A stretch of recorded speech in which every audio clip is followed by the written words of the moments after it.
पहाड़ों से घिरा एक शांत आश्रम, जहाँ हवा भी जैसे मन की बातें सुन लेती हो। उसी आश्रम में रहते थे महान विद्वान गुरु वेदानंद और उनके विद्यार्थी राम। राम बुद्धिमान था, तेज दिमाग का, लेकिन भीतर बेचैनी भरी थी। उसे सब कुछ जल्दी चाहिए था, ज्ञान भी, सफलता भी और सम्मान भी।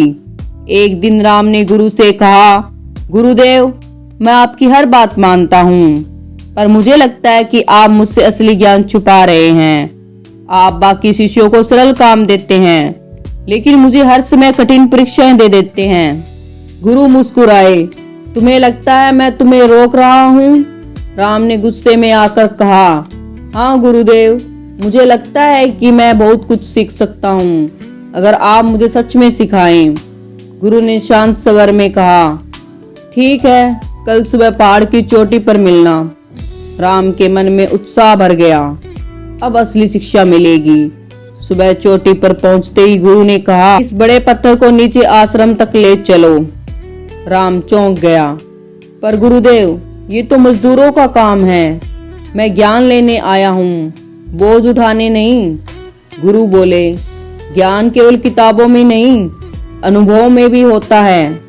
मन मारकर राम पत्थर उठाकर नीचे लाया।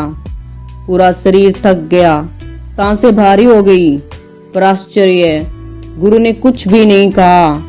अगले दिन गुरु बोले, आज तुम पूरे दिन मौन रहोगे, किसी से बात नहीं, कोई प्रतिक्रिया नहीं। राम को लगा, ये कैसी शिक्षा है, मौन से क्या मिलेगा? लेकिन गुरु का आदेश था। पूरे दिन ने उसे बेचैन कर दिया। हर बात छोड़नी पड़ी, हर प्रश्न रोकना पड़ा, हर गुस्सा भीतर दबाना पड़ा। शाम को वह थक चुका था।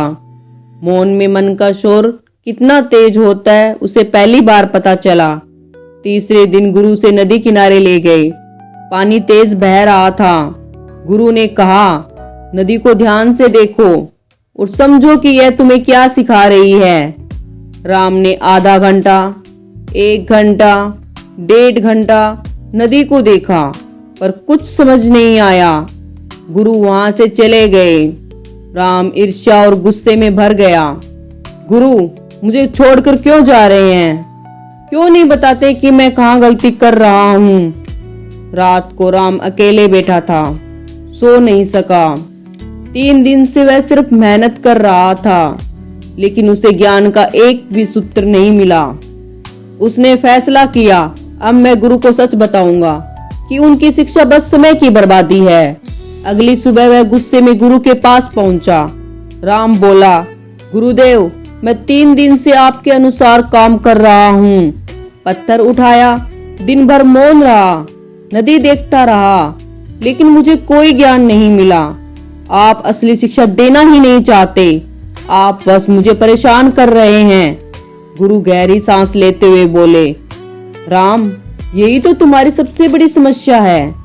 तुम सीखने नहीं, पाने आए हो। ज्ञान तुम्हें तभी मिलता है जब तुम सीखने का धैर्य रखते हो। राम चुप हो गया। गुरु ने समझाना शुरू किया, वह पत्थर तुम्हारे भीतर के अहंकार का भार था। जब तक उसे उठाकर नीचे नहीं लाओगे, ज्ञान भीतर जगह कैसे बनाएगा? तुम तेज हो, बुद्धिमान हो, लेकिन तुम में शालीनता नहीं। तुम हर समय बोलते हो, पर सुने बिना ज्ञान नहीं मिलता। जब तुम मौन हुए, तभी तुम्हें पता चला कि सबसे बड़ा शोर तुम्हारे दिमाग में है। नदी चलती रहती है, रुकती नहीं, गुस्सा नहीं करती, तुलना नहीं करती। तुम्हें सीखना था, जीवन में बहना सीखो, ठहरना नहीं, समय के साथ बदलना सीखो। राम की आंखों में नमी आ गई। उसे पहली बार लगा कि गुरु सिखा नहीं रहे थे, बल्कि उसे बदल रहे थे। गुरु ने कहा, ज्ञान गुरु नहीं देता, शिष्य खुद कमाता है। मैं तो बस रास्ता दिखाता हूँ, चलना तुम्हें ही होता है।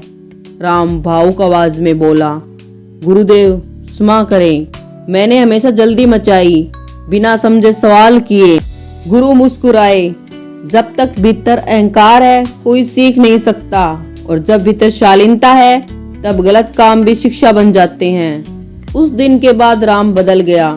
वह पहले से शांत, धैर्यवान और जमीन से जुड़ा हो गया। अब वह सिर्फ ज्ञान नहीं चाहता था, वह समझ चाहता था। कुछ वर्षों बाद वही रामपुरे आश्रम का सबसे ज्ञानी, सबसे शांत और सबसे आदरणीय शिष्य बन गया। लोग कहते गुरु वेदानंद तो महान थे ही, पर असली चमत्कार तो राम के बदलने में था। कहानी की सीख, जो सीखने में सभ्य हो वही सबसे आगे बढ़ता है।